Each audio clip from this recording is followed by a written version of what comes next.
But we have Negro on the world stage now. This is our chance. Technically, we're on the world stage. They can't say it's not true because we know from the Zionists know who we are, and we're in their publication.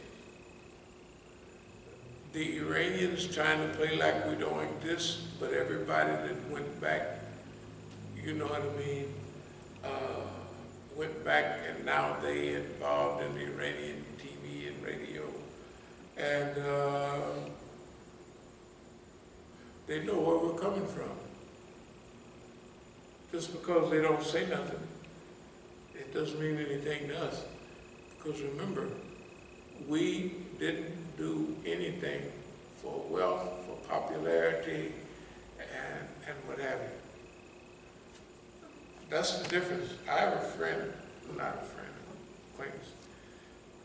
Abdul Malik always thought that eventually I was going to crack because he thought maybe I was holding out for a bigger piece of the American pie. Because he'd never seen anybody do anything like for real.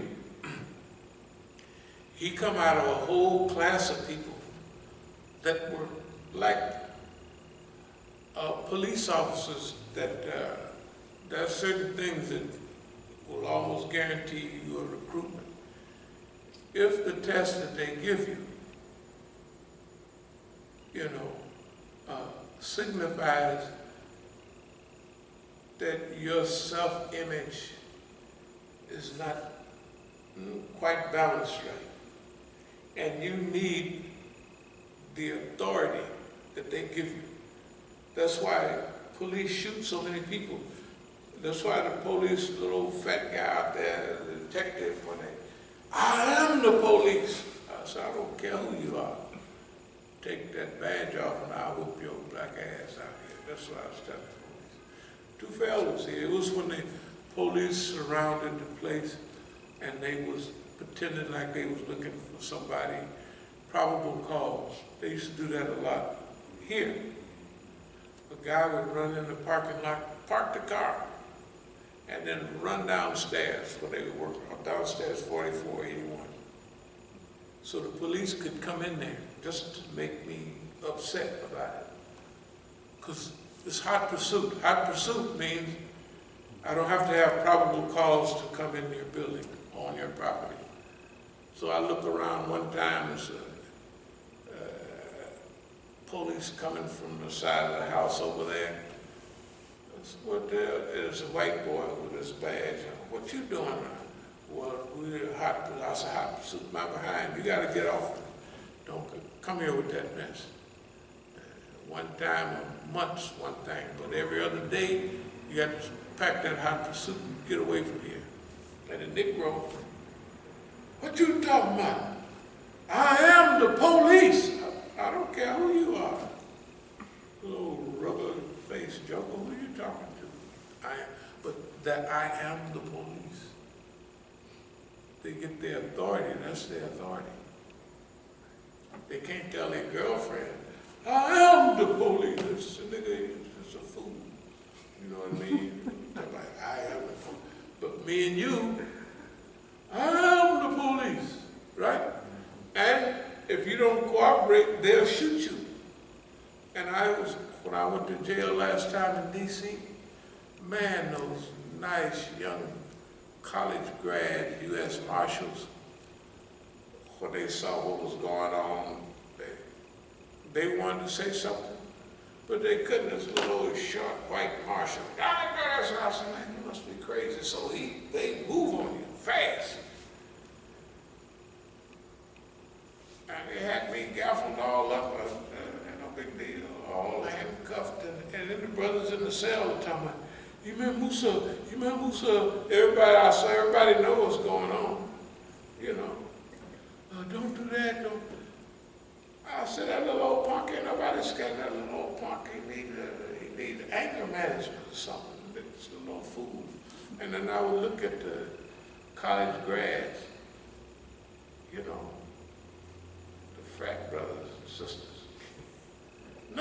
they had enough education to know that police, that marshal was doing was illegal.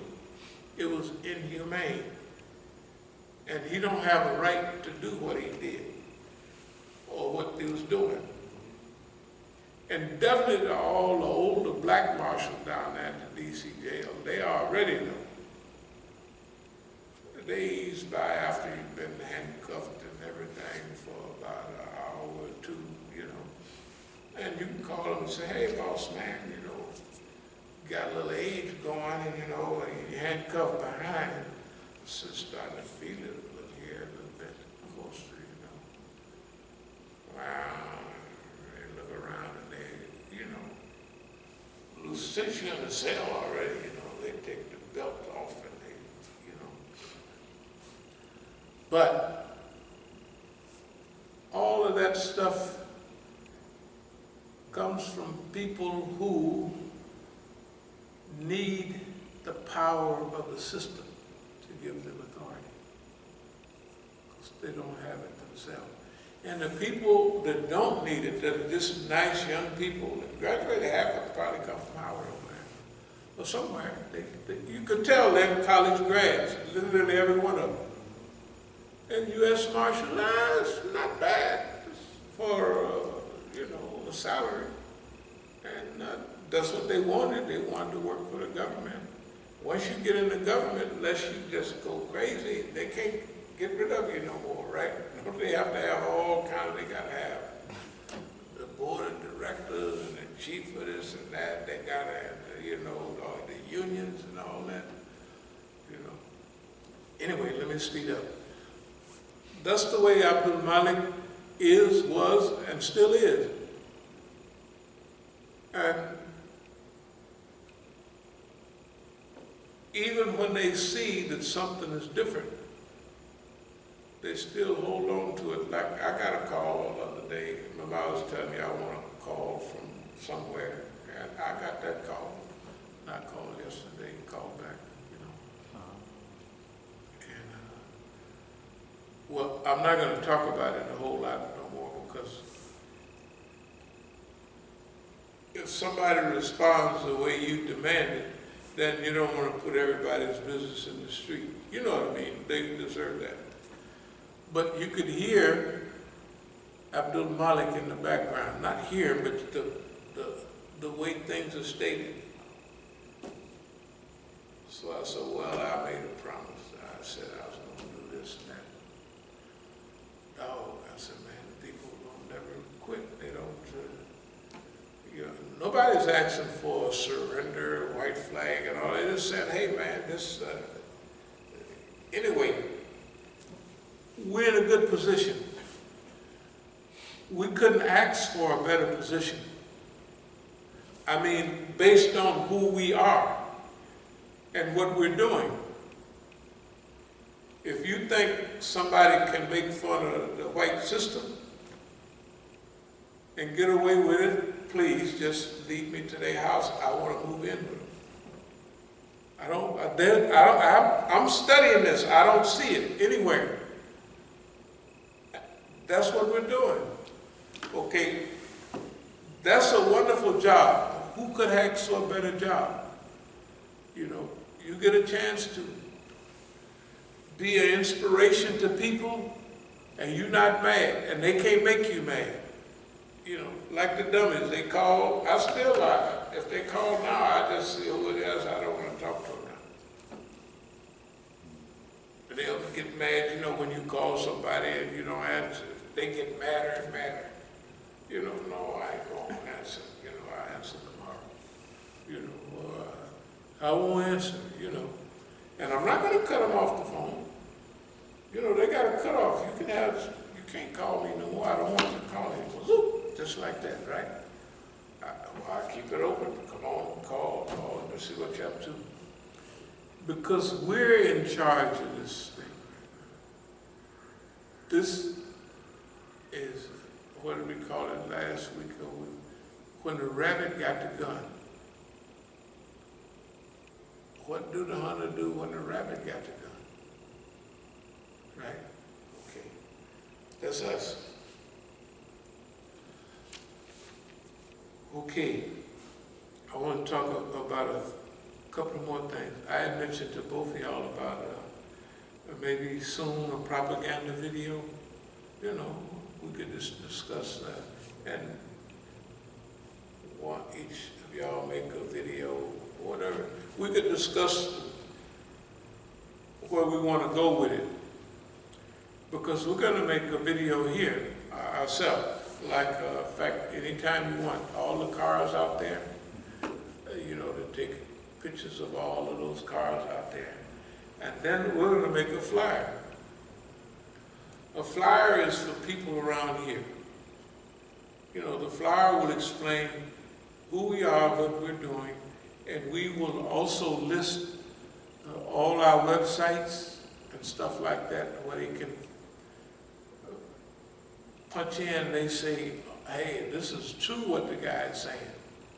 Now, you know, the white man's website is gonna lie. But when we put down the truth, see, we have to explain simple things like, we've been here for so many years, we moved here for certain reasons, and of course all of y'all will remember our school, you know what I mean, and how well, and they can check anywhere they want out. I said, I was on group home school. Why, it got 5 stars, right? Okay, they can check all that. So what it is, you know, you could take a picture of that truck down there that's full of stuff to the left, right? By my house, there's a truck down there. Oh, okay. Yeah. Oh, so there's a truck down, all the way down there too? There's a truck, The you know, right where the drainage ditch is? Yeah. Yeah, there's a truck too. down there full of garbage like that. Wow. Y'all didn't see the truck? It's been there, parked there all the time. I had no idea that. Well, when you leave, just check it out. What I mean is, here's what we're gonna do. It's simple. Just gonna make, And nobody still has come in. ain't nobody did nothing. Ain't nobody. No throwaway. No, but we're gonna explain even who they were in brief. Remember, we're gonna make a flyer to go with it. We'll have a picture flyer. It won't be any more than 4 pages, but it'll be comprehensive enough and simple enough to explain to our neighbors who we are and what we've been doing, and they'll be able to see it.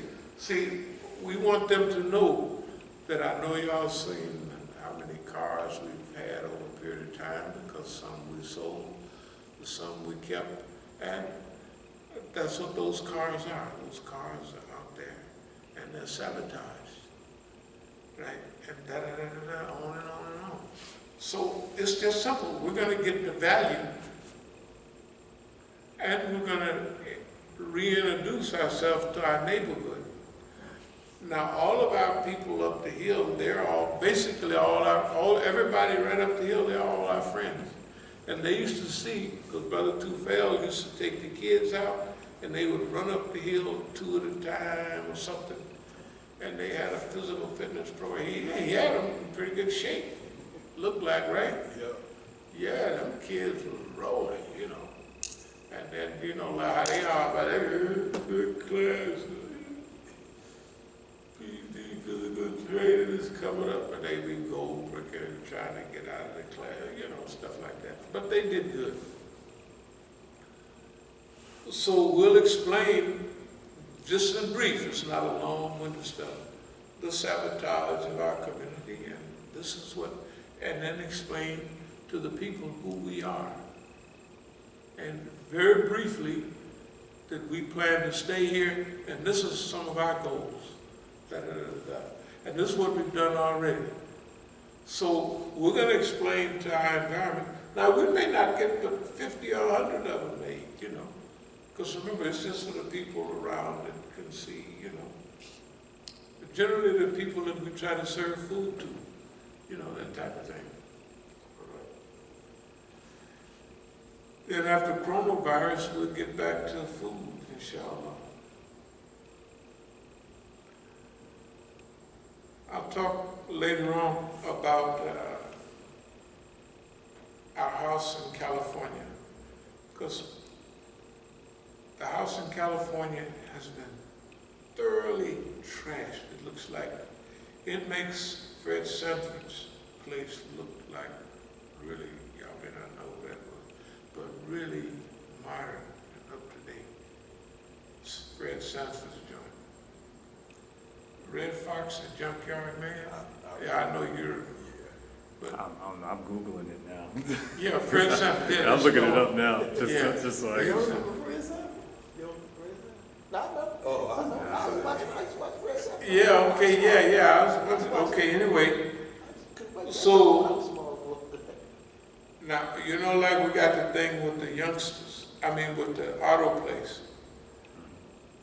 which we got our stuff, and just move into that as time passes. But I'm gonna talk to my family, just like I'm gonna talk to my friends, and I'm gonna lay out all this stuff that they've been doing, and I know they've been doing, and And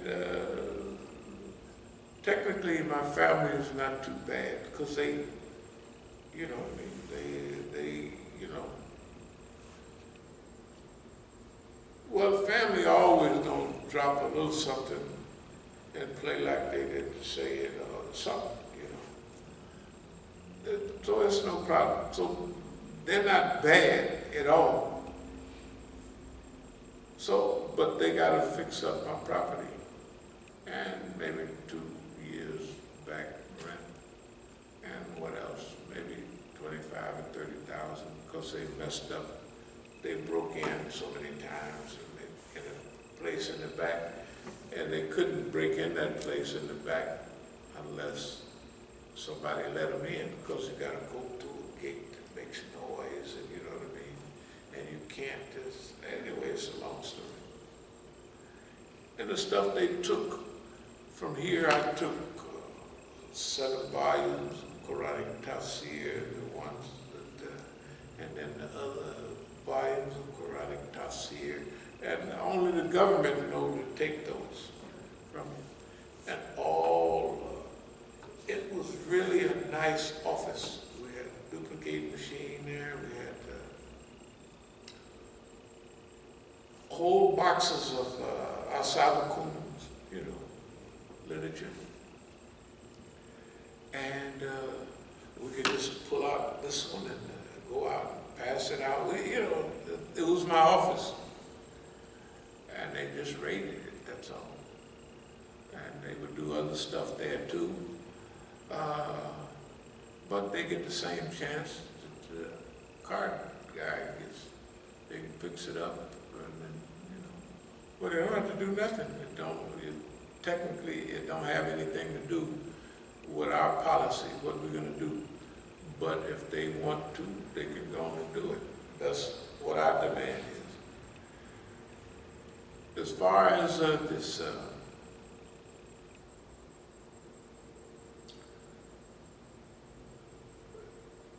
there's a complete remodeling of the whole infrastructure that we're talking about our property here, property there, everything. And this property right here, we might have, or we not might have, but if things go right from the telephone conversations, we might have to upgrade that in a hurry so we could move somebody in there, you know what I mean? Now,